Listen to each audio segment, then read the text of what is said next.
Denny Ilhami, seorang pengacara Probolinggo, melayangkan somasi kepada pemerintah kota Probolinggo. Melalui kuasa hukumnya Salamul Huda, Denny Ilhami menyoal tindak lanjut Pemkot Probolinggo atas keputusan Komisi Informasi Jawa Timur terkait permohonan informasi publik. Kasus ini bermula pada permintaan Denny Ilhami atas informasi terkait proyek pada 5 UPD di Pemkot Probolinggo senilai 68 miliar tahun anggaran 2016. Informasi yang diminta berupa surat pertanggungjawaban yang memuat tempat kegiatan, nama penerima, jenis barang, bukti pembayaran, foto kegiatan, dan lain-lain. Denny memohon informasi tersebut sebagai kepentingan pengawasan dan masukan untuk pemerintah kota Probolinggo. Permohonan atas informasi tersebut diajukan Denny pada Pemkot Probolinggo tertanggal 19 Juni 2019. Pemkot menanggapi permintaan Denny. Pada tanggal 25 Juni 2019, Denny menerima surat tanggapan dari Pemkot. Namun Denny tak puas. Akhirnya pada 1 Juli 2019, Denny mengajukan surat keberatan. Selanjutnya pada tanggal 5 Agustus 2019, Pemkot telah menanggapi surat Denny.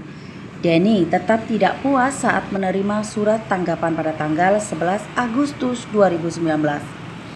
Akhirnya Denny mengajukan permohonan penyelesaian sengketa informasi publik kepada Komisi Informasi Jatim melalui formulir tertanggal 21 Agustus 2019. Denny sebagai pihak pemohon, sedangkan Pemkot Probolinggo sebagai pihak termohon. Pada 27 Mei 2022, Komisi Informasi Jawa Timur mengabulkan permohonan Denny. Isinya ada 3 keputusan. Pertama, Komisi Informasi Jatim mengabulkan permohonan yang diajukan oleh Denny. Kedua, informasi yang diperlukan Denny dinyatakan bersifat terbuka. Ketiga, termohon bisa menunjukkan informasi yang diminta oleh Denny paling lambat 10 hari kerja sejak putusan berkekuatan hukum tetap. Atas dasar keputusan itu, Denny melalui kuasa hukumnya melayangkan somasi kepada Pemkot Probolinggo. Dalam surat somasinya, Denny menyatakan bahwa apabila termohon tidak melaksanakan permintaan Denny, maka Pemkot patut diduga dan dapat dipidana. Sesuai ketentuan pidana pasal 52 Undang-Undang Keterbukaan Informasi Publik Nomor 14 Tahun 2008, hukumannya berupa pidana kurungan paling lama 1 tahun dan atau denda paling banyak 5 juta rupiah. Selain itu, dalam surat somasi itu Denny juga menyatakan apabila selama 7 hari ke depan Pemkot tidak melakukan permohonan yang disebut, maka Pemkot diduga tidak mengindahkan putusan sengketa informasi publik ini. Yang diminta oleh klien kami kenapa 2016, pada saat itu klien kami ingin melakukan pengawasan dan memberikan masukan terhadap pemerintah kota Probolinggo.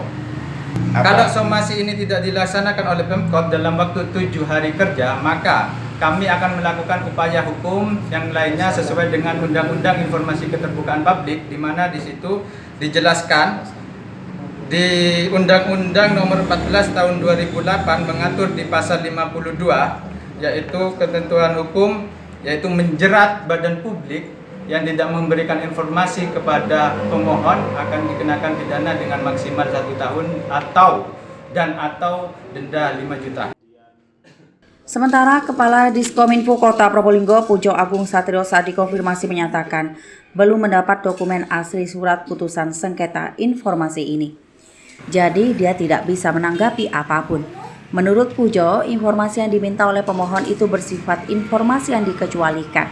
Maksudnya, informasi itu bersifat pribadi, dokumen negara yang menyangkut data pribadi, sebagaimana diatur dalam PPID nomor 51 tahun 2016. Kemudian kopinya dapat, aslinya belum. Jadi Tapi bukan izin tapi ya bukan mewakili itu sih.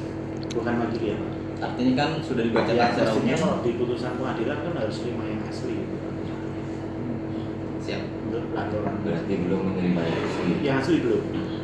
Kalau somasi ini tidak dilaksanakan oleh Laporan Alfi Wardah, Tada Today TV.